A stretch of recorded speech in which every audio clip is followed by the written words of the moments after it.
लिए थे, ये भी हो गया था, ये क्वेश्चन भी हो गया था। फ्री फॉल हमने डिस्कस कर लिया था, सबको क्लियर है। फिर उसके बाद हमने ये वाला न्यूमेरिकल सॉल्व किया था और आज ये वाले न्यूमेरिकल से शुरुआत करेंगे।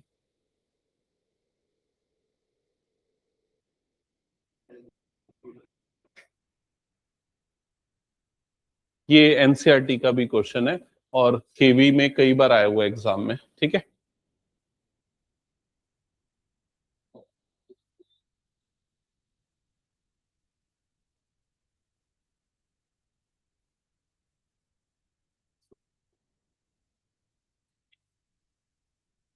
पढ़ लिया सबने?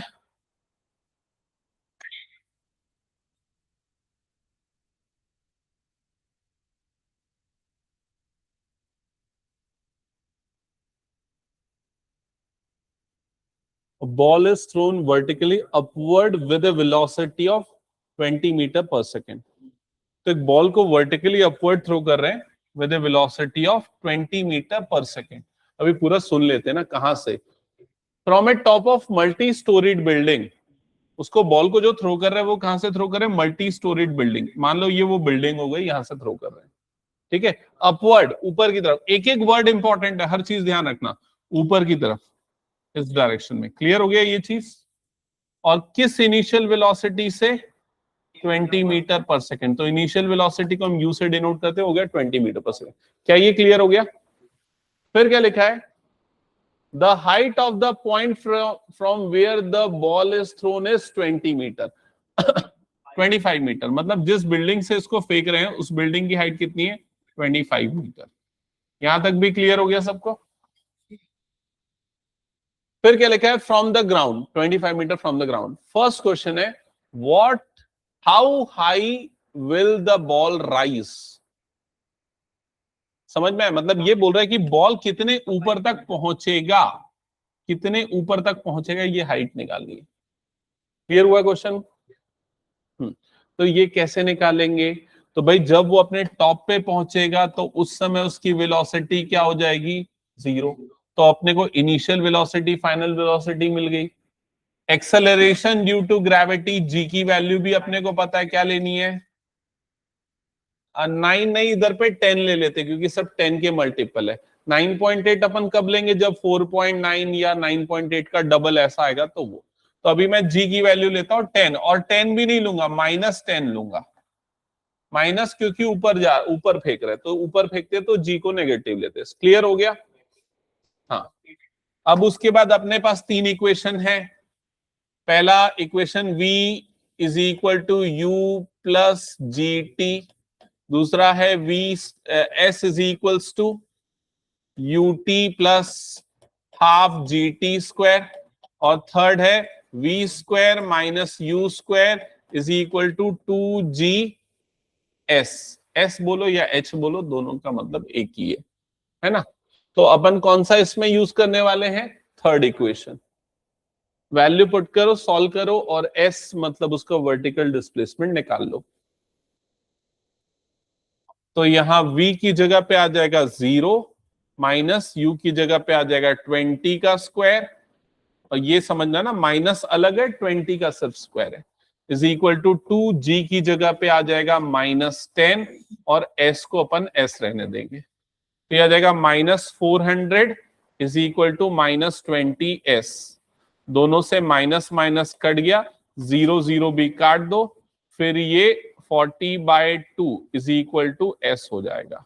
तो s की वैल्यू आ जाएगी 20 मीटर। आया क्या? हाँ। तो वो कितने हाइट तक पहुंचेगा? 20 मीटर की हाइट तक पहुंचेगा। ये उसकी हाइट हो गई 20 मीटर। यहां तक समझ में आ रहा है फर्स्ट पार्ट का आंसर? फिर बोल रहा है, how long will it be before the ball hits the ground? हाँ, मतलब कितना टाइम लगेगा, बोल रहा है how long it will be, ये कितना समय लेगा बॉल ग्राउंड को हिट करने में। समझ में आ रहा है ये चीज? तो आप इसको 2 तरीके से निकाल सकते हो। पहले तो ऊपर वाला समय निकाल लो, ऊपर तक पहुंचने का। दूसरा फिर यहां से नीचे गिरने का समय निकाल लो। ऐसा करके 2 पार्ट में सॉल्व कर सकते हो, या तो डायरेक्टली भी कर सकते हो। डायरेक्टली कैसे कर सकते हैं, डायरेक्टली सॉल्व करेंगे ना तो क्वाड्रेटिक इक्वेशन सॉल्व करना पड़ जाएगा, ये प्रॉब्लम हो जाएगी। तो अपन इसको दो पार्ट में करते हैं पहले, ठीक है। दो पार्ट में करते हैं तो ऊपर तक पहुंचने में कितना टाइम लगेगा, ये टाइम निकालने के लिए हम ये फर्स्ट वाली इक्वेशन यूज कर लेंगे।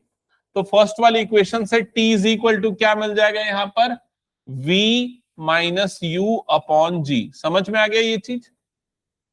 तो v की वैल्यू तो 0 है अपने पास, माइनस u इनिशियल वेलोसिटी 20 थी अपॉन g, तो g की वैल्यू -10 ले रहे थे, मतलब क्या हुआ 2 सेकेंड। तो ऊपर तक पहुंचने में कितना टाइम लगा उसको, 2 सेकेंड। समझ में आया? इसको एसेंट टाइम बोलते हैं, एसेंट मतलब ऊपर चढ़ने का टाइम, ठीक है। और t1 इसको मार्क करता हूं, t1 की वैल्यू आ गई 2 सेकेंड। अब इसके बाद देखो यहां से वो नीचे गिर रहा है, यहां तक आ रहा है, तो ये वाला जो डिसेंट टाइम है इसको कैलकुलेट करते हैं t2। तो ये टाइम निकालते समय आप कैसे सोचोगे देखना, अब इसकी इनिशियल वेलोसिटी को u इज इक्वल टू क्या ले लोगे, 0। क्या ये समझ में आ गया? अब जब वो नीचे गिर रहा है तो g की वैल्यू को अपन क्या ले लेंगे यहाँ पर, +20 मीटर पर सेकेंड स्क्वायर। क्या ये समझ में आ गया? ठीक है। और अब कौन सा फॉर्मूला इसमें, अच्छा डिस्प्लेसमेंट भी तो अपने को पता है ना, यहां से यहां तक का डिस्प्लेसमेंट कितना है, तो 20 ऊपर और 25 नीचे, मतलब टोटल डिस्प्लेसमेंट यहां से यहां तक कितना आ गया, ये 45। तो s की वैल्यू हो जाएगी 45 मीटर। तो कौन सा वाला एक्सप्रेशन हम यहां पर यूज करेंगे, सेकेंड वाला, इसको यूज कर लेते हैं। तो कितना आ जाएगा, s की जगह पे आ गया 45 इज इक्वल्स टू u की वैल्यू हो गई 0 इंटू t। तो t की वैल्यू भाई कितनी है, t की वैल्यू कितनी, अच्छा t की वैल्यू तो निकालनी है, t प्लस हाफ, g की वैल्यू लेंगे 10 और यहां पर फिर क्या आ रहा है, t स्क्वायर। समझ गए क्या यहां तक पूरा?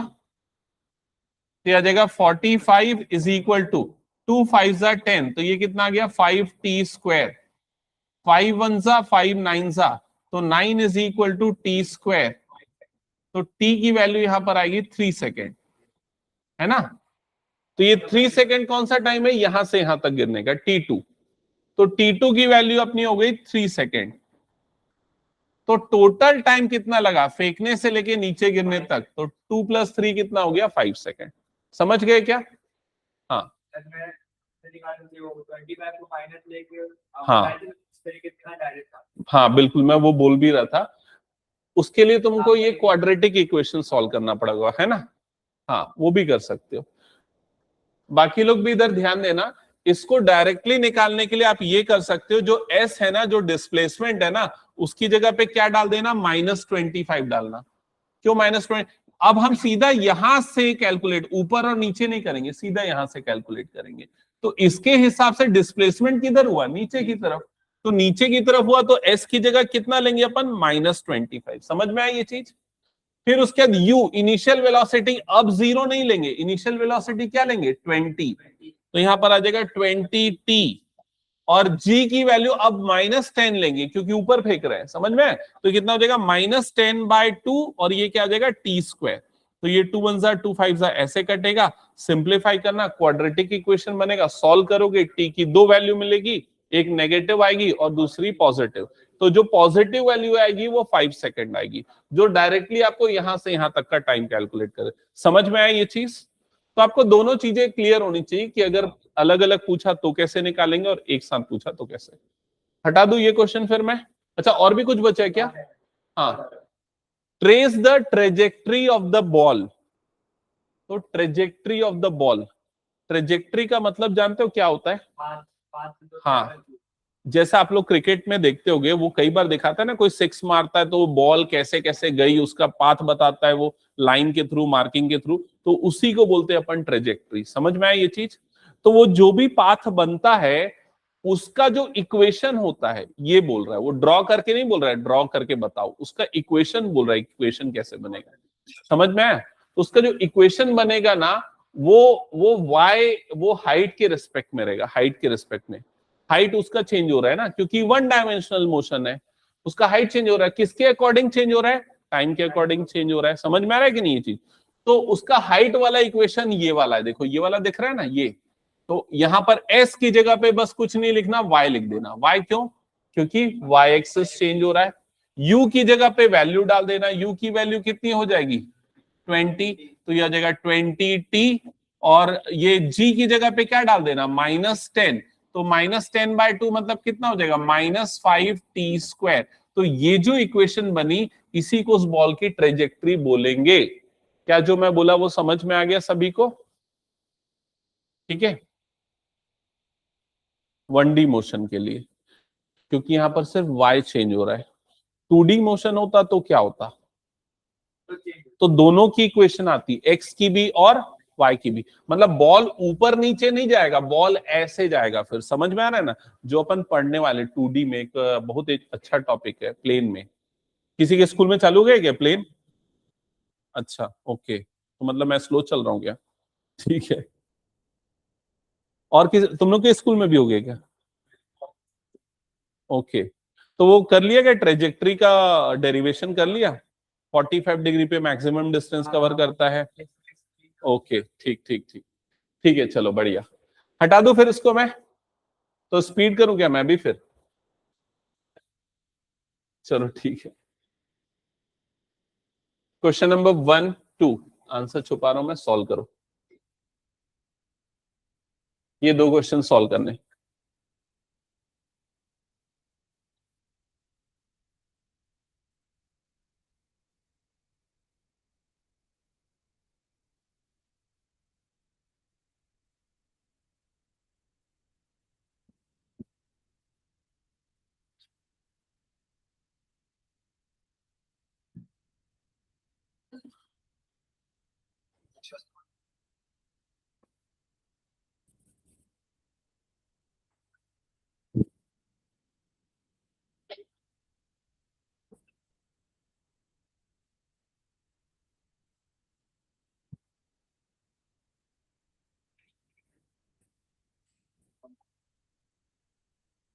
नहीं बन रहा है क्या?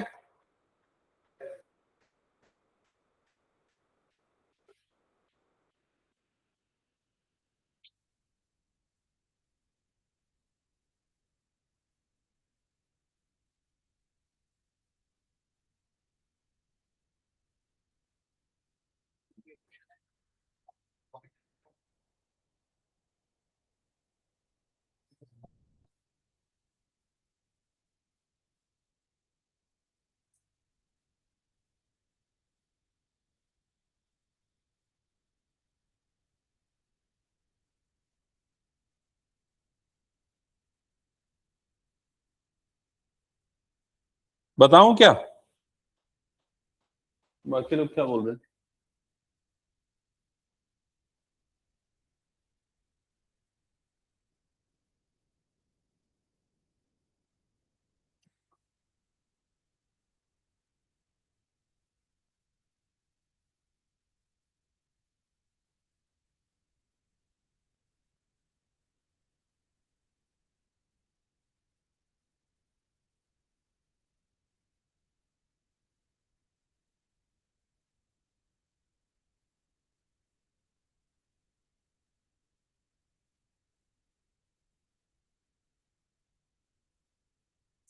A stone is thrown vertically upward.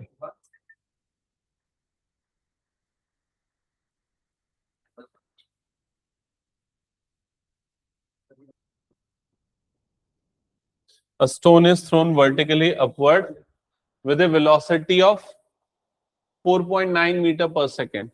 तो ये बताया नहीं कि किसी सर्टेन हाइट से फेंक रहा है क्या, मतलब अपन ग्राउंड लेवल से मान रहे हैं, है ना? तो अगर उसने मेंशन नहीं किया मतलब ये ग्राउंड लेवल है और यहां से इस स्टोन को ऊपर की तरफ फेंक रहे हैं, ठीक है, with some initial velocity u is equal to 4.9 metre per second. यहां तक क्लियर हो गया? अब ऊपर फेंक रहे हैं तो g की वैल्यू अपन क्या लेंगे, नेगेटिव लेंगे, और इसको मैं -9.8 मीटर पर सेकेंड स्क्वायर ले लेता हूं। अब 9.8 क्यों लिया, मेरे को u देख के पता चल गया कि 9.8 लेने पे बेनिफिट होगा। क्लियर? ओके, फिर उसके बाद बोल रहा है calculate the maximum height reached. तो ये मैक्सिमम कितनी हाइट तक पहुंचेगा वो हाइट अपने को निकालनी है। क्लियर हो गया? तो जहां पर भी मैक्सिमम हाइट पे पहुंचेगा उस समय उसकी वेलोसिटी क्या हो जाएगी, 0। क्या ये क्लियर हो गया? अब देखो कौन सी वाली इक्वेशन यूज करनी है, तो तीनों इक्वेशन में यहां पर लिख देता हूं v is equal to u plus a t, फिर सेकेंड है v s is equal to U T plus half a t square, ठीक है। और थर्ड इक्वेशन है v square minus u square is equals to 2as। Clear हो गया। अब अपने को ना यहाँ पर थर्ड इक्वेशन सबसे सुटेबल है, v और u दोनों गिवन है, a मतलब g वो हमको पता है और s मतलब वर्टिकल डिस्प्लेसमेंट निकालना है। तो बस ये थर्ड इक्वेशन लिख दो, v square minus u square is equals to 2gh, h मतलब उसकी हाइट बोल दे रहा हूं, ठीक है। तो v की वैल्यू 0 का स्क्वायर, किसी का आया क्या आंसर? 4.9 का स्क्वायर इज इक्वल टू 2, जी की वैल्यू अपन लेंगे -9.8 इंटू एच। यहां तक हो गया क्या, बताओ सभी? अभी देखो तुम लोग कैलकुलेशन में फंस जा रहे होगे क्योंकि स्मार्ट वर्क नहीं कर रहे हो। कैसे कैलकुलेट किया? वो सब स्क्वायरिंग वगैरह नहीं करना है भाई, स्मार्ट वर्क करो। देखो ये हो गया -4.9 इंटू 4.9, क्या ये समझ में आ गया? और अपॉन में इधर पे मैं लिखूंगा -2 इंटू 9.8, समझ में आया क्या ये चीज? बताओ। अब 4.9 का डबल होता है तो ये कितने बार में कट जाएगा? 2 बार में। क्या ये क्लियर हो गया? तो और ये माइनस माइनस भी कट गया तो कितना है? 4.9 अपॉन 2 अपॉन 4 हो गया ना ये, अपॉन ये कितना हो गया? 4, दैट इज इक्वल टू कितना हो गया? h। क्या ये क्लियर है? अब 4.9 को 4 से डिवाइड करना आसान है ना, 4 1 जा 4, पॉइंट लग गया, 4 2 जा 8, फिर 1 बच जाएगा ना, 4 2 जा 8 और 4 5 जा, समझ में आएगी नहीं? क्या मुझे कोई कैलकुलेटर यूज करना पड़ा? कोई बड़ा कैलकुलेशन नहीं, बस स्मार्ट वर्क करना है। तो h is equal to, first का आंसर आ गया, मैक्सिमम हाइट रीच करेगा 1.225। फिर time taken to reach maximum height, अब आपको टाइम निकालना है तो अपन ये वाला इक्वेशन यूज कर सकते हैं, पहले नंबर वाला भी यूज कर सकते हैं, पहले नंबर वाला है ना, पहले नंबर वाला सबसे आसान होगा।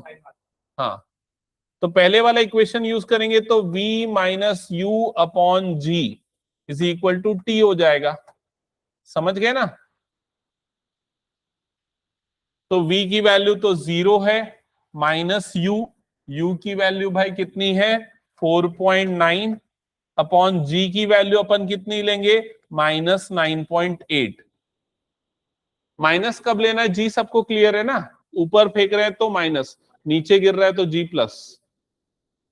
तो ये माइनस कट, 4.9 का डबल होता है मतलब 2 टाइम्स में, तो t की वैल्यू आ जाएगी 1/2 या फिर उसको लिख सकते हैं अपन 0.5। क्या ये क्लियर हो गया? इसी टाइम को अपन क्या बोलते हैं? टाइम ऑफ एसेंट, ठीक है। तो टाइम ऑफ एसेंट इधर पे आ गया अपना 0.5। फिर जो फोर्थ पार्ट है उसमें क्या बोल रहा है? The time taken to reach the ground. तो ये टोटल फ्लाइट टाइम की बात कर रहा है, ऊपर जाना नीचे आना पूरा टाइम, तो वो होता है डबल हो जाता है इसका। तो ये 0.5 लग रहा है ऊपर जाने का, तो नीचे आने का भी उतना ही, तो कितना आएगा? 1 सेकेंड। तो फोर्थ पार्ट का आंसर तुरंत अपने को मिल गया, कितना आएगा ये? 1 सेकेंड। थर्ड पार्ट का आंसर भी ऐसे तुरंत बता दो।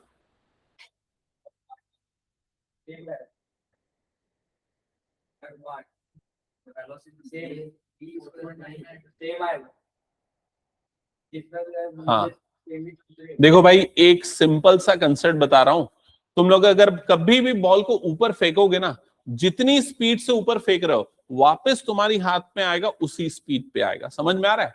ऊपर जाके भले 0 हो जाएगी उसकी स्पीड, फिर जैसे धीरे धीरे स्पीड बढ़ेगी और जब वापस उसी हाइट पे आएगा ना तो वापस वही स्पीड अटेन कर लेगा वो।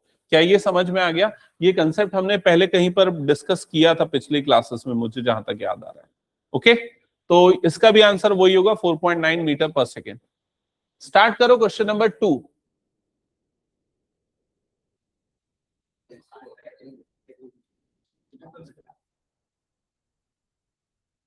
हो गया कुछ और ना? हाँ किस चीज को? 4.9 को 5 ले सकता है। एक्चुअली जो गिवन नंबर है उसको राउंड ऑफ नहीं करना चाहिए। जी की वैल्यू को राउंड ऑफ अपन अपने हिसाब से कर सकते हैं।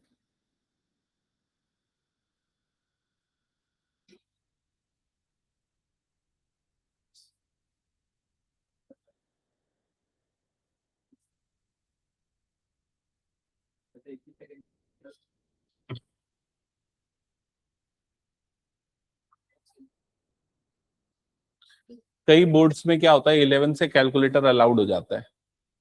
हाँ, तुम लोग के में नहीं है, लेकिन जो तुम लोग इक्वेशन सॉल्व करते हैं ना, 2x+3y=5, 7x-2y=3, ये सब ऐसी चुटकियों में करते हो लोग सॉल्व कैलकुलेटर से। कैलकुलेटर में सीधे नंबर डालो, ये वाला साइंटिफिक कैलकुलेटर कहाँ गया, वहां रखा है मेरे पास। तो उन लोगों को नॉर्मल कैलकुलेटर भी नहीं, ये साइंटिफिक कैलकुलेटर अलाउड हो जाता है। आईसीएससी वालों को बोल रहा हूँ ना मैं, सीबीएसई में नहीं होता है। तो ये वाला उसमें सारी चीजें ये सब डायरेक्ट सॉल्व हो जाती है। तो इसलिए सीबीएसई के एग्जाम में जो क्वेश्चन देता है ना, वह ऐसा देगा जिसमें वो कैंसल आउट हो टर्म्स, और उनके में कुछ भी दे सकता है, ऐसा रहता है। ठीक है, ये हो गया, हटा दो उसको मैं।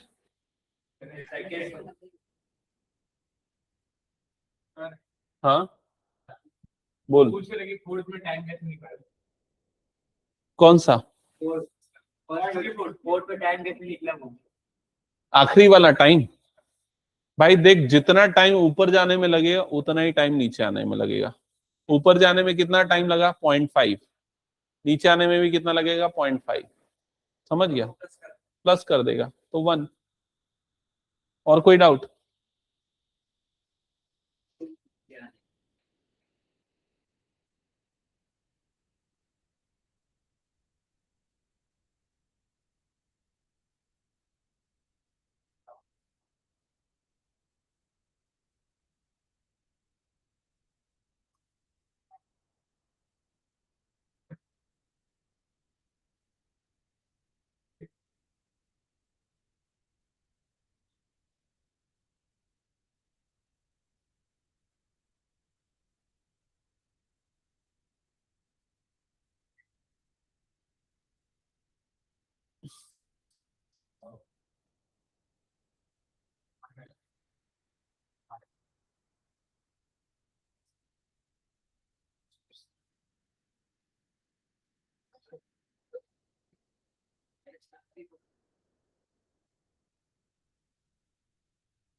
बताऊं क्या समझाऊं? देखो क्या बोल रहा है, एक स्टोन है जिसको ऊपर की तरफ फेंक रहे हैं from top of a tower 80 metre high. तो मैं अभी एक एक रफ स्केच बना लेता हूं। मान लेते हैं टावर हो गया, जिसकी हाइट कितनी, 85 metre.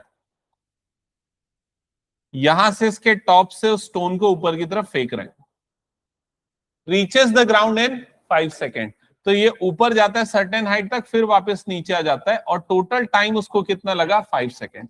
T is equal to कितना हो गया, 5 सेकेंड। ये समझ में आया ना सबको? मतलब ये मत सोचना कि आधा ऊपर जाने में आधा नीचे आने में, क्योंकि वो ग्राउंड से फेंकते तब वो आधा आधा होता, लेकिन अभी ऊपर से फेंक रहे हैं। ठीक है, find the greatest height above the ground. तो आपको ये ग्रेटेस्ट हाइट, ये वाली हाइट निकालनी है। समझ में आ रहा है ये चीज? This height is equal to question mark. और क्या बोल रहा है, और क्या बोल रहा है, फाइंड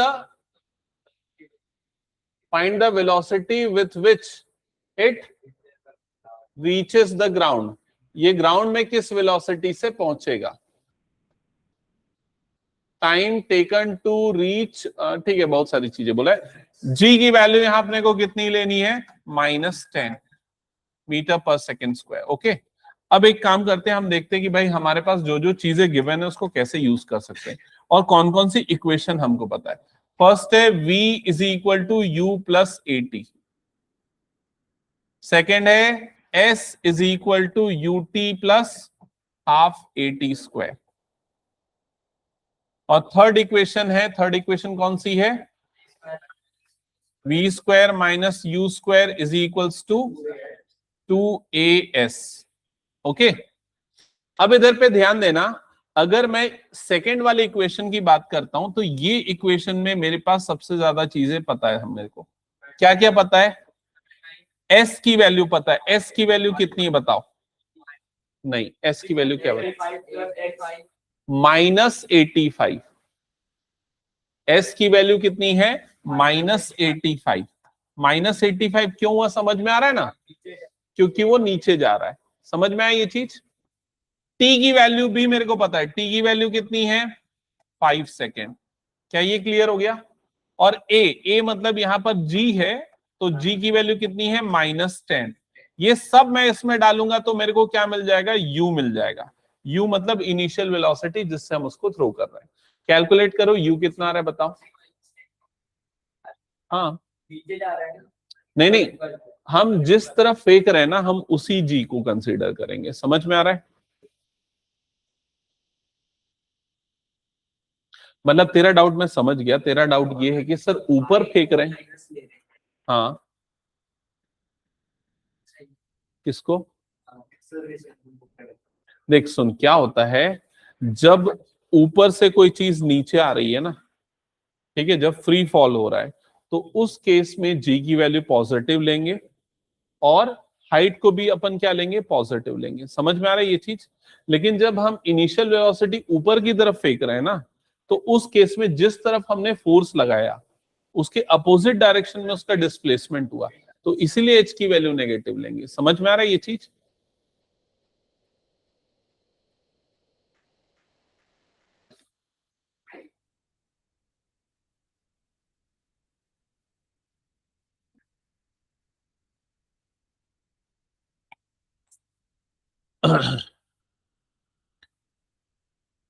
तो बताओ यू की वैल्यू आई क्या?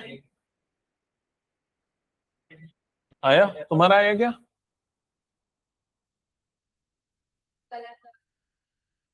चेक करो एक बार। एस की जगह पे -85 लिखा होगा। U as it is t की जगह पे पुट किया होगा 5, और ये +1/2 ए की जगह पे -10, और टी स्क्वायर मतलब कि 5 का स्क्वायर, ऐसा पूरा प्लेस किया वैल्यू। हाँ, फर्दर सिंप्लीफाई करो।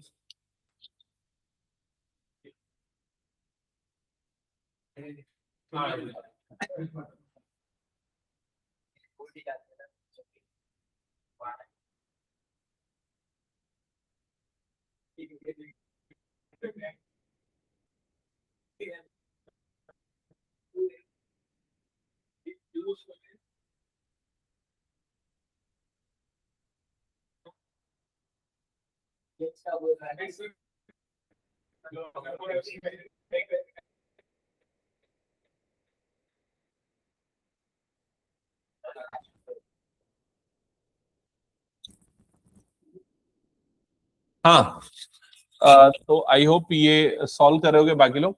-85 +5u, सॉरी प्लस नहीं, इज इक्वल्स टू 5u, और ये हो गया -125। ये -125 इधर पे जाएगा तो +125, तो 125 -85 इज इक्वल टू कितना हो गया, 5u। तो कितना आएगा इनका difference, 40 is equal to 5u, और u की वैल्यू आ जाएगी 8 मीटर पर सेकेंड। समझ में आ गया क्या बताओ? u आ गया 8। अब बोल रहा है find the greatest height above the ground. तो अब क्या करो, ये वाली हाइट पहले निकाल लो, ये वाली हाइट। अब ये वाली हाइट निकालने के लिए कौन सा इक्वेशन यूज करेंगे? तो अपन ये वाला थर्ड वाला इक्वेशन यूज कर सकते हैं, क्योंकि जब ग्रेटेस्ट हाइट पे पहुंचेगा तो v की वैल्यू क्या हो जाएगी, 0, और u की वैल्यू तो आप लोगों ने निकाल लिया है, 8 है। तो v और u की वैल्यू डालो और a की जगह पे -10 आ जाएगा। तो इस इक्वेशन को यूज करेंगे, तो 0² -8² is equals to 2 into -10 into s. समझ में आ गया? तो ये आ जाएगा -64 is equals to -20 into s. तो एस आ जाएगा, ये माइनस माइनस कट गया, 64/20। 2 टेंजा और 2 से ये 32 बार में जाएगा, तो डिवाइड करने पे आपको मिलेगा 3.2, 88.2। ठीक है, तो वर्टिकल डिस्प्लेसमेंट 3.2 आया, तो मैक्सिमम हाइट कितनी आ जाएगी वो अटेन करेगा, तो 88.2। ये फर्स्ट पार्ट का आंसर। समझ में आया क्या बताओ जल्दी? Second part, velocity with which it reaches the ground, ये ग्राउंड पे जब पहुंचेगा उस समय इसकी वेलोसिटी क्या होगी? डिस्प्लेसमेंट तो सेम ही होगा, एक्सेलरेशन और इसमें वेलोसिटी इनिशियल जीरो ले लेते हैं ना, यही करना चाहिए। ठीक है, मल्टीपल तरीके से निकाल सकते हैं, बाकी सब अपना अपना आंसर। ओके, कुछ पूछना है, बताना है, डाउट? बताऊं क्या?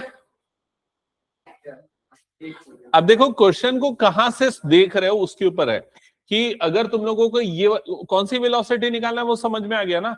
वो वेलोसिटी जब वो स्टोन ग्राउंड को हिट कर रहा है उस समय की वेलोसिटी क्या है वो निकालना है। क्या ये क्लियर हो गया?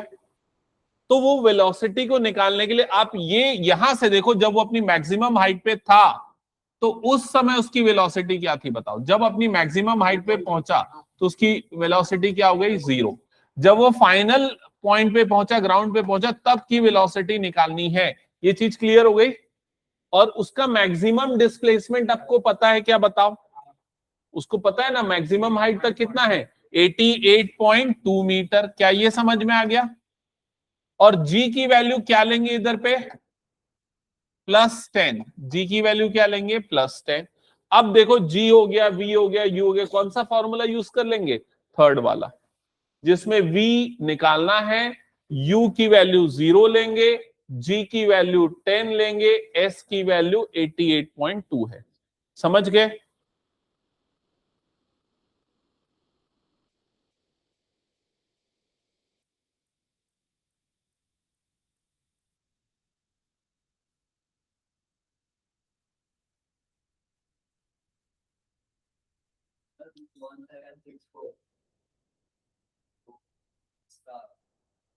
ऐसा कुछ आ रहा है,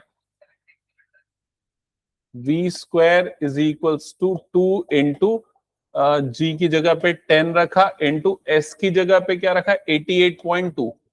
यही रखा 88.2। तो ये 882, 2 इंटू 882, तो 2 2 ज़ा 4, 2 8 ज़ा 16 का 6 या 7, 1764। हाँ, इसका रूट लेंगे तो ये आ जाएगा v। अब भाई ये किसका रूट होता है? तो देखो अंदाजा और तुक्का कैसे लगाना है। ठीक है, ये बताओ 60 का स्क्वायर कितना होता है? नहीं 60 नहीं, 40। 1600, ये उससे बड़ा नंबर है ना। क्या 41 का स्क्वायर होगा? नहीं, 41 में यूनिट डिजिट 1 आता है। क्या 42 का स्क्वायर होगा? हाँ हो सकता है, हो सकता है। अब इसको भी निकालने का ना एक शॉर्टकट ट्रिक है, मैं उसमें पढ़ाता हूँ कॉम्पिटिटिव वाले में। तो 4 का पहले 4 का स्क्वायर करते हैं तो कितना होता है? 16, और फिर लगा दिया 2 बार 0। फिर इन दोनों को मल्टीप्लाई कर दो, 4 2 ज़ा 8, 8 लिखा, फिर लगा दिया 1 बार 0। फिर इसका स्क्वायर कर दिया, 2 का स्क्वायर कितना हो गया? 4। अब सबको ऐड कर दो। नहीं यार, कुछ गलत किया क्या? 4 2 ज़ा 8, 8 2 ज़ा कितना होगा? 16 होगा। सॉरी, मैं इसको गलत किया, ये वाला डिजिट। 4 2 ज़ा 8, 8 2 ज़ा कितना हो जाएगा? 16। फिर अब इसको ऐड करो तो 4 6, 6 + 1 कितना हो गया? 7, और ये आ गया 1, तो 1764। ये किसका स्क्वायर होता है? 42 का। तो v की वैल्यू कितनी आ जाएगी? 42 मीटर पर सेकेंड। समझ गए क्या? लेकिन ऐसा जरूरी नहीं ना कंप्लीट स्क्वायर नंबर निकले, कुछ क्वेश्चन में हो सकता है कंप्लीट स्क्वायर नंबर ना हो। हटा दूं ये क्वेश्चन, फिर बताओ जल्दी। और भी कुछ okay, time taken to reach the maximum height. तो मैक्सिमम हाइट के लिए फर्स्ट वाला इक्वेशन यूज कर लेना ना। तो t = क्या हो जाएगा? v - u upon g। यहां v फाइनल वेलोसिटी 0, u तो आपने निकाल लिया था 8 है, और g की वैल्यू कितनी लेंगे? -10, तो कितना आएगा? 0.8। 0.8 आएगा ना, 8/10 मतलब 0.8। चेक कर लो एक बार। हाँ, 0.8 सेकेंड्स। ठीक है, समझ गए क्या? हटा दो क्वेश्चन फिर मैं।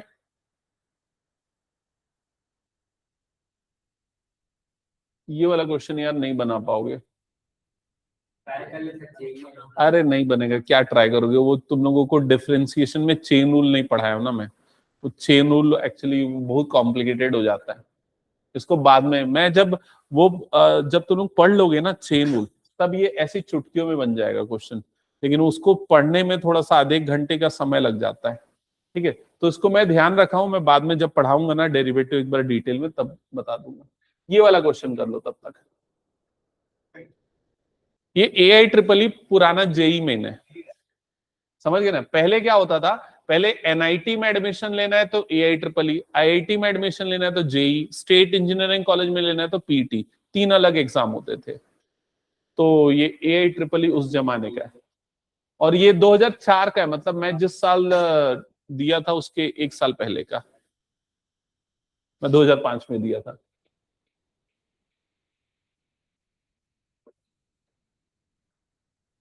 उस समय रायपुर में सेंटर नहीं मिला था, भोपाल गया था सेंटर। हाँ। नहीं, रायपुर भोपाल, इतना पुराना नहीं हूं ना।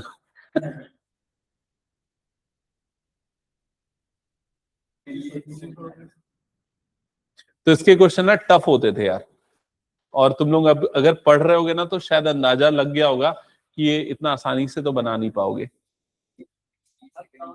वेरिएबल्स का टर्म में होता है ना, हाँ, वो हार्ड लगता है, उसमें लॉजिक लगता है। देखो क्या बोल रहा है, a ball is released from the top of a tower of height h metres. तो इसको इमेजिन करो, मान लो ये एक टावर है और उसकी हाइट कितनी है h मीटर, यहां से इस बॉल को रिलीज कर रहे हैं। क्या ये क्लियर हो गया? वो बॉल पूरा नीचे तक आने में कितना समय लेती है, capital T second to reach the ground. यहां तक क्वेश्चन क्लियर हो गया? अब बोल रहा है what is the position of the ball at in T/3 second, मतलब जो टोटल टाइम है उसका 1/3 टाइम में वो बॉल बीच में कहीं होगी।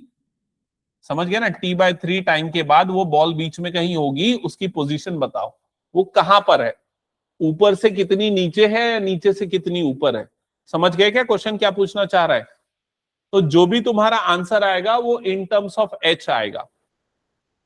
क्या आप लोगों को ऐसा लगता है, क्या ऑप्शन में देगा वो, क्या ऐसा लगता है क्या अगर T/3 सेकेंड है मतलब ऊपर से h/3 नीचे गिरा होगा, ऐसा होगा क्या? ऐसा नहीं होगा, क्योंकि एक्चुअल में क्या होता है, वो स्टार्टिंग में वो धीरे धीरे गिरता है, फिर उसकी स्पीड बढ़ते जाती, क्यों? Acceleration due to gravity. समझ में आई ये चीज? तो अब इसमें कौन सा अपन इक्वेशन लगाएंगे, तो इसमें देखो free fall v is equals to u plus AT, याद आया? अब ऊपर से सीधे छोड़ दे रहे हैं अपन, उसको रिलीज कर रहे हैं, मतलब u इनिशियल वेलोसिटी इधर पे क्या हो जाएगी, 0, तो u की वैल्यू 0, तो v इज इक्वल टू क्या हो जाएगा, ये gt। क्या ये क्लियर हो गया? एक मिनट यार, इससे तो अपने को वेलोसिटी मिलेगी ना, इससे अपने को डिस्प्लेसमेंट तो नहीं मिलेगा, अपने को तो डिस्प्लेसमेंट निकालना है, तो ये इक्वेशन नहीं। सेकेंड इक्वेशन यूज होगी क्या, s is equals to ut plus half GT square, ये वाला यूज होगा, है ना। ये वाला क्यों यूज होगा, क्योंकि अपने को u की वैल्यू पता है, u की वैल्यू क्या डालना है, 0, u 0, तो ये खत्म हो गया, तो s इज इक्वल टू क्या बन गया, ये हाफ GT स्क्वायर। समझ गए कि नहीं, ये वाला यूज होगा। और अब पहली कंडीशन ये है कि जब पूरा बॉल नीचे तक आएगा, जब पूरा बॉल नीचे तक आएगा तो डिस्प्लेसमेंट उसका कितना हो गया, h, हाफ g को g रहने दो, t, टाइम कितना लगा पूरा नीचे तक आने में, कैपिटल T, तो ये हो जाएगा h इज इक्वल टू ये इक्वेशन नंबर 1। क्या ये समझ में आ गया?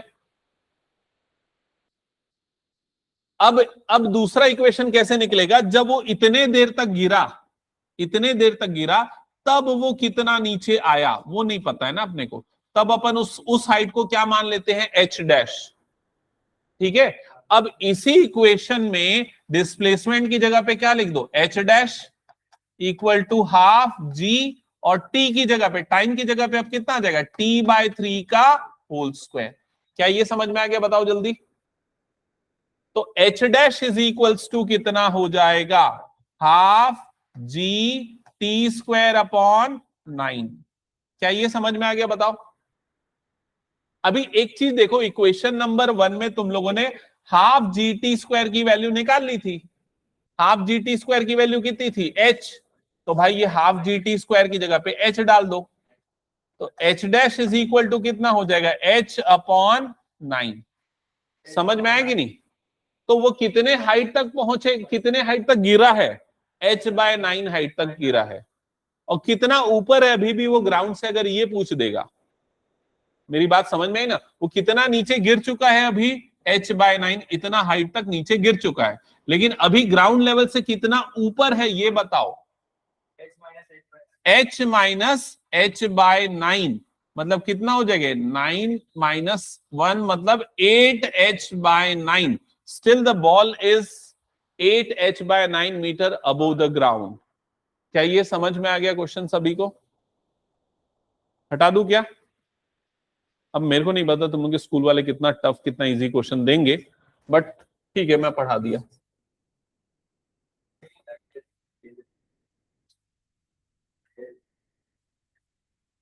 Next question.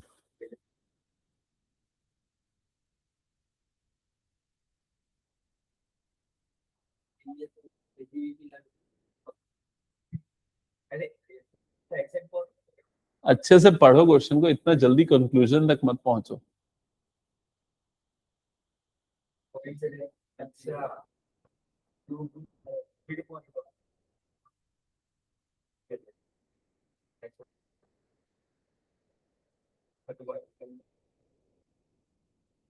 भाई ये क्वेश्चन भी ना इजी नहीं है, टफ है ना।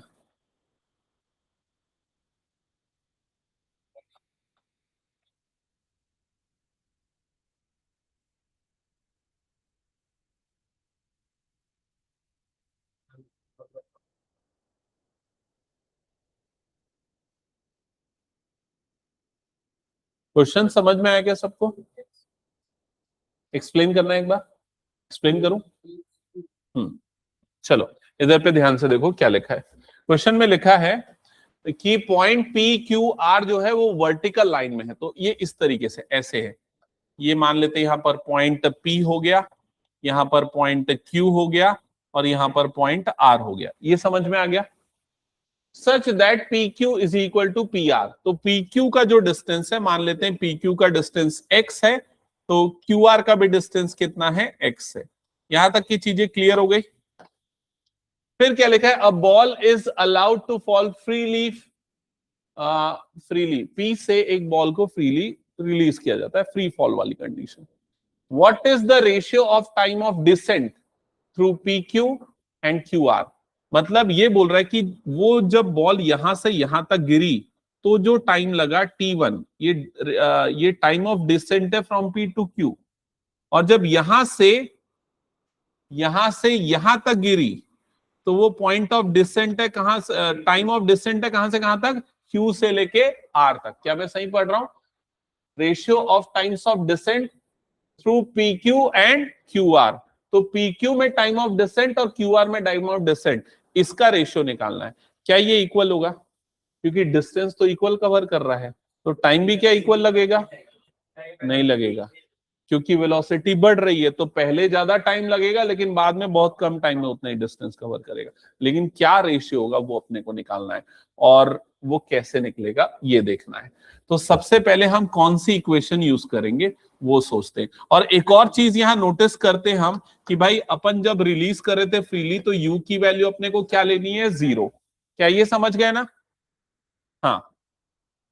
अब ऐसा कोई इक्वेशन लेंगे जिसमें डिस्प्लेसमेंट भी है और टाइम भी आए। सेकेंड वाला क्या होता है? S is equals to U T plus half G T square.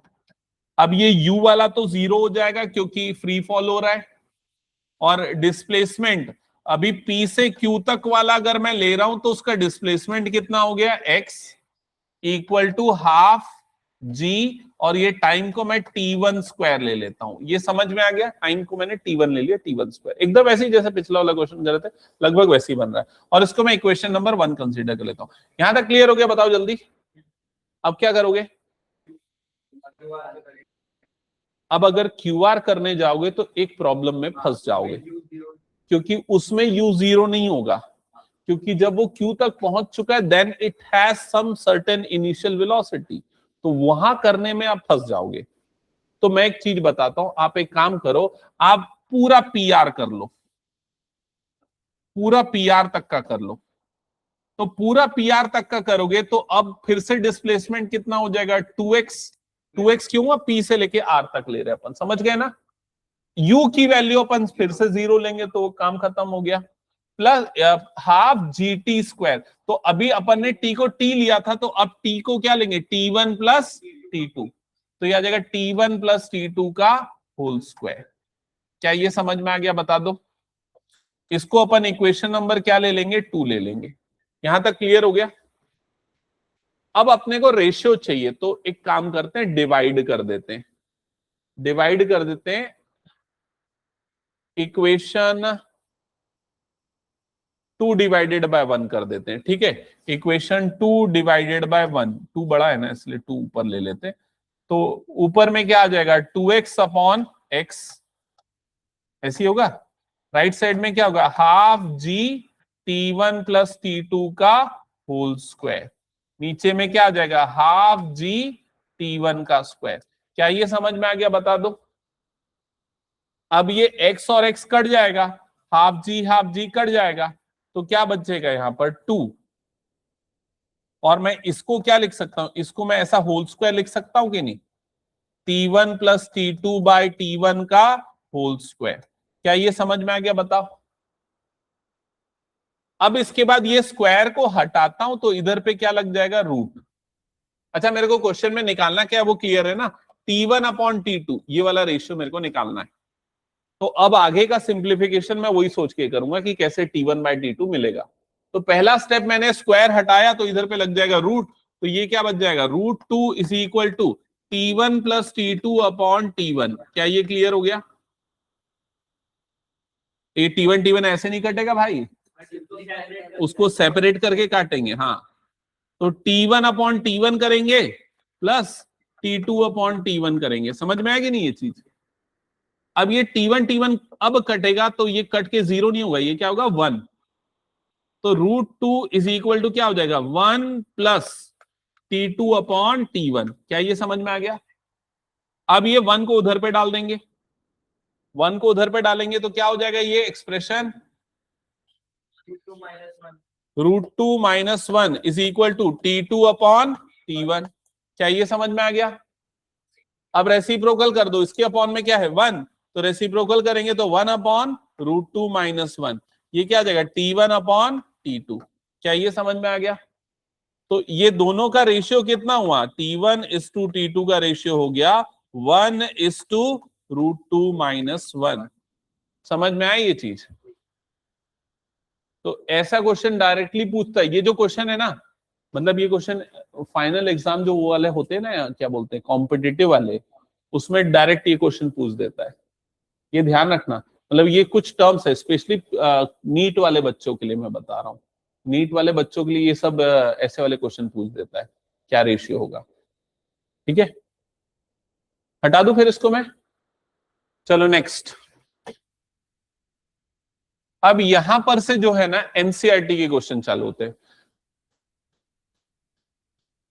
ये एनसीईआरटी का क्वेश्चन है और यही क्वेश्चन है जो नीट के एग्जाम में भी पूछा, 2024 में पूछा है मेरे ख्याल से, 23 या 24 में। मैं एक बार देख के बता दूंगा।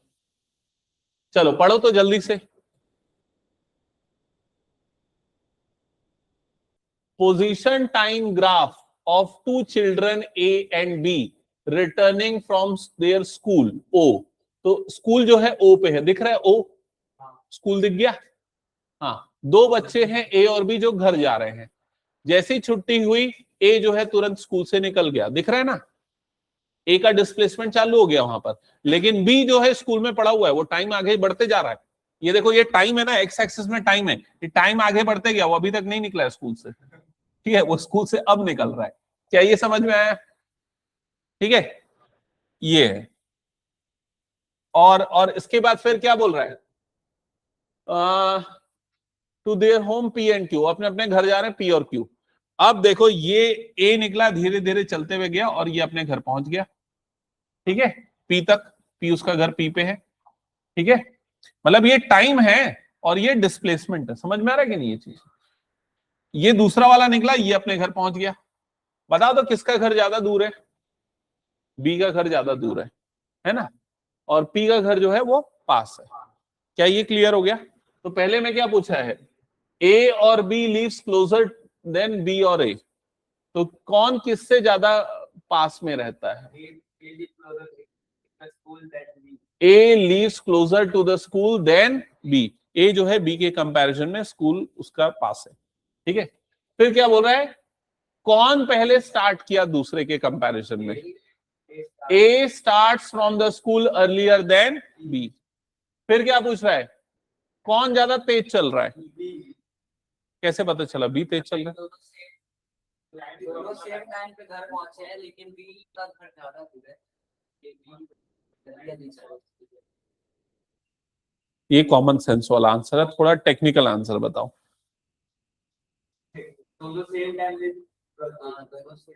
अगर मान के चलो कोई चल रहा है, कोई, अब मान के चलो मैं ग्राफ पलट देता हूं, कोई ऐसे चल रहा है, कोई ऐसे चल रहा है, कोई ऐसे चल रहा है, बताओ किसका स्पीड ज्यादा होगा? जिसका स्लोप ज्यादा है। समझ में आया ना? जिसका स्लोप ऐसा है, जिसका ग्राफ ऐसा है, उसका स्लोप क्या है? 0। ठीक है, जिसका ग्राफ ऐसा है उसका स्लोप क्या है? इन्फिनिटी। 90 डिग्री पे इन्फिनिटी स्लोप बनता है। तो जैसे जैसे ये स्लोप बढ़ेगा वैसे वैसे स्पीड बढ़ेगी, क्योंकि हमने पढ़ा था ना डिस्प्लेसमेंट टाइम ग्राफ का जो स्लोप होता है वो क्या होता है? वेलोसिटी। तो इसकी वेलोसिटी ज्यादा है, किसकी? बी की। क्या ये समझ में आया? मतलब बी ज्यादा फास्टर है ए से। ठीक है, फिर क्या बोल रहा है, दोनों सेम टाइम पे घर पहुंचेगी, अलग अलग टाइम पे? सेम टाइम, क्योंकि ये जो टाइम है ये टाइम दोनों के डिस्प्लेसमेंट का सेम टाइम, मतलब दोनों उस जगह पे सेम टाइम पे पहुंचे। क्या ये क्लियर हो गया? फिर क्या पूछ रहा है, कौन किसको ओवरटेक कर रहा है? बी ओवरटेक्स ए। क्या ये क्लियर हो गया? वंस, हाँ वंस और ट्वाइस ए भी पूछा तो वंस। तो ये जो क्वेश्चन है ये आप लोगों का एनसीईआरटी का मेरे ख्याल से पहला या दूसरा ही क्वेश्चन है। ठीक है, नेक्स्ट क्वेश्चन, अगेन ये एनसीईआरटी का क्वेश्चन है।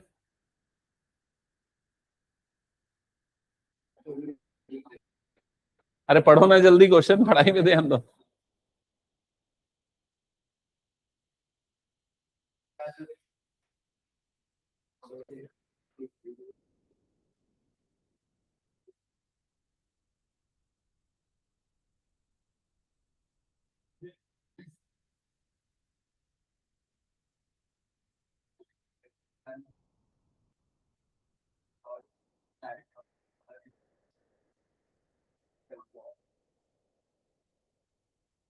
समझ गए क्वेश्चन?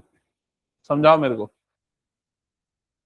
9 बजे एक वुमेन थी, वो 9 बजे अपने घर से निकली और 5 किलोमीटर पर आवर की स्पीड से स्ट्रेट रोड से 2.5 किलोमीटर तक वो अपने ऑफिस पे गई, जहाँ पे वो 5 बजे तक रुकी। फिर वहां से वो वापस आई 25 किलोमीटर पर आवर की स्पीड से वापस अपने ऑटो से। ठीक है, समझ गए ना? ये बताओ मेरे को, वो उसको ऑफिस पहुंचने में कितना टाइम लगा?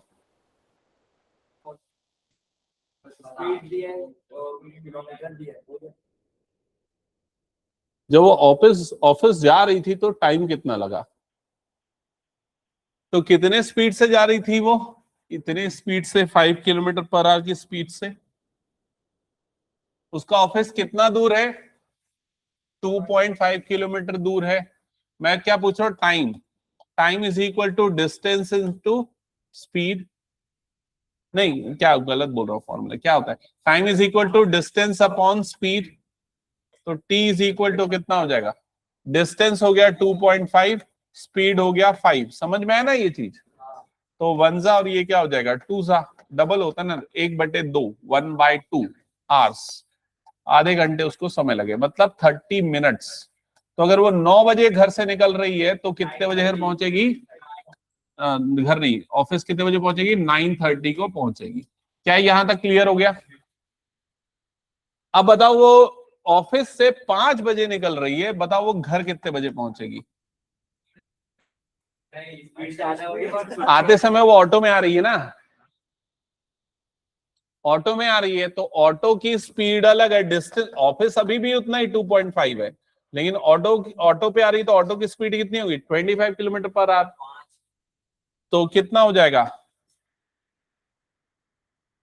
इसको मैं ऐसा लिख सकता हूँ ना 25/250 कटेगा कितने बार में 1/10, इतने घंटे में पहुंचेगी 1/10 आवर्स। इसको मिनट में कन्वर्ट करोगे तो मिनट में कन्वर्ट करने के लिए इंटू 60, तो 0 कट गया मतलब कि 6 मिनट, तो वो 6 मिनट में घर पहुंची, तो 5:06 को घर पहुंच गई PM। यहां तक क्लियर हो गया। अब पूछ क्या रहा है क्वेश्चन में, plot xt graph for the motion, मतलब पोजीशन टाइम ग्राफ प्लॉट करो इस मोशन के लिए।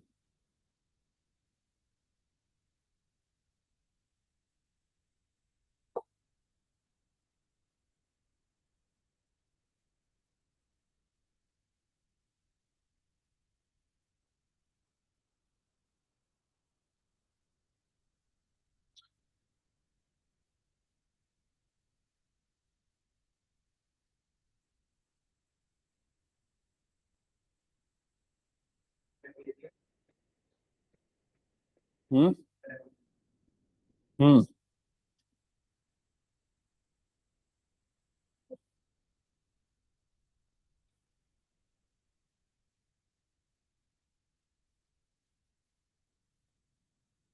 देखो इधर, पहले तो वो कितने बजे चालू की चलना, 9 बजे, तो मान लेते इसको 9 बजे का टाइम ले लेता हूं, और 9:30 को ऑफिस पहुंच गए 9:30, और ऑफिस उसका कितना दूर था 2.5 किलोमीटर, तो पहले ऐसे करके यहां तक पहुंच गई। क्या ये क्लियर हुआ? फिर उसकी पोजीशन चेंज नहीं हुई, 5 बजे तक वहीं रुके रही, फिर 5:06 को वो घर पहुंच गई 5:06, तो ये ऐसा बनेगा। समझ में आ रहा है कि नहीं ये चीज? तो ये उसका एक्सटी ग्राफ ऐसा कुछ बनेगा। क्या ये क्लियर हो गया बताओ सभी को? हटा दूं इस क्वेश्चन को फिर मैं? चलो नेक्स्ट क्वेश्चन, ये आखिरी क्वेश्चन है।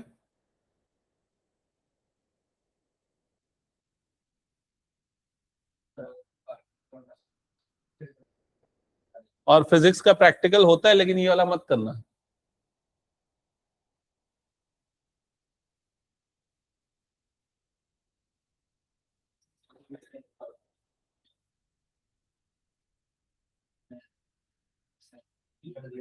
पढ़ लिए question? A drunk walking in a narrow lane, 5 steps forward, 3 steps backward, followed again by 5 step forward, 3 step backward। तो 5 आगे 3 पीछे, 5 आगे 3 पीछे, ऐसे हो चल रहा है। क्या ये क्लियर हुआ? And so on, each step is 1 metre long. देखो इतना एक्यूरेट है, उसके बाद भी वो हर स्टेप 1 मीटर का है। एंड रिक्वायर्स 1 सेकेंड, इतना प्रिसाइज, 1 सेकेंड में 1 मीटर, ठीक है। फिर बोल रहा है plot X T graph for this motion, तो चलो प्लॉट करो। और फिर बोल रहे determine graphically and otherwise how long the drunk takes to fall in a pit 13 metre away from the start. तो जहां से वो स्टार्ट किया उससे 13 मीटर के बाद एक पिट है, वहां पर जाके वो कब गिरेगा, कितने टाइम के बाद?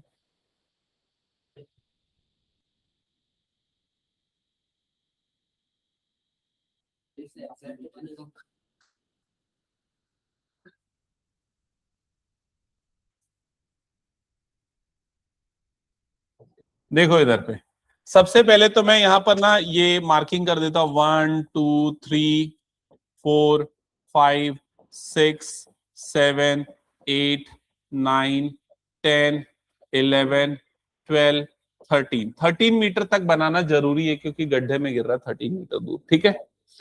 टाइम कितना लगेगा, तो टाइम सेकेंड्स में लेंगे, 1 सेकेंड में 1 मीटर लेते हैं ना, तो 1 2 3 4 5 6 7 8 9 10 11 12 13 ऐसे चलते जा रहे। चलो ठीक है, अब इसको ये देखो, सबसे पहले जब वो चलना चालू किया तो पहले उसने 5 सेकेंड में 5 स्टेप लिए, समझ में आ रहा है ना? 5 सेकेंड में 5 स्टेप, मतलब कि वो ऐसे करके आगे बढ़ गया 5 मीटर। फिर अगले 3 सेकेंड वो पीछे गया 3 स्टेप, तो 3 सेकेंड आगे बढ़ गए लेकिन वो 3 स्टेप पीछे आ गया। 3 स्टेप पीछे आ गया मतलब अब वो कहां पर आ गया, इधर पे आ गया। क्या ये समझ में आ रहा है? तो पहले वो यहां से यहां तक गया, अब वो वापस यहां पर आ गया। क्या ये क्लियर हो गया? फिर उसके बाद 5 सेकेंड वो आगे बढ़ा, 5 सेकेंड तक वो आगे बढ़ा, मतलब यहां से 5 सेकेंड मतलब 13 तक, और वो कहां पर पहुंच जाएगा, तो अभी 2 पे था, 2 से वो कहां पर पहुंच जाएगा, 7 पे। क्या ये समझ में आ रहा है बताओ? तो अब वो पहुंच गया यहां पर। फिर वैसे ही ऐसा ऐसा ऐसा, समझ में आ रहा है क्या ये? अब एक्चुअल में बनाने जाएंगे बहुत ज्यादा टाइम लगेगा। तो ये देखो, ये बना बनाया प्लॉट है उसका, क्योंकि वो बहुत 37 तक जाएगा ना, तो ऐसा चलते चलते ऊपर नीचे ऊपर नीचे ऊपर नीचे, और 37 सेकेंड के बाद जो है वो पिट पे जाके गिर जाएगा। क्या ये समझ में आ गया बताओ? ठीक है, तो ये है एनसीईआरटी का एक और प्रॉब्लम। और इस क्वेश्चन को सॉल्व करने के लिए आप मैथमेटिक्स का भी एक अप्रोच यूज कर सकते हो। कौन सा? AP GP, correct. ठीक है, तो उसमें 2 एपी बनाना, एक फॉरवर्ड मोशन के लिए और दूसरा बैकवर्ड मोशन के लिए, और दोनों का सम 13 कब आएगा ये देखना पड़ेगा आपको। ठीक है, तो चलो फिर इसको हटा दूं मैं ये क्वेश्चन। नेक्स्ट क्लास में एनसीईआरटी के और क्वेश्चन करवाऊं क्या, कि या नया चैप्टर चालू कर दूं मैं? कि बोलोगे तो चालू करवा देता हूं, क्योंकि स्पीड अपन थोड़ा सा स्लो है। नया चैप्टर कर देता हूं, मैं देख लेता हूं, अगर कोई कुछ क्वेश्चन ऐसा मुझे लगे कि हाँ जो इंपॉर्टेंट है थोड़ा, उसको करवा दूंगा, नहीं तो नया चैप्टर कर लूंगा। ठीक है, एनसीईआरटी के क्वेश्चन वैसे नहीं है कि बहुत ज्यादा आपको सॉल्व करना पड़े,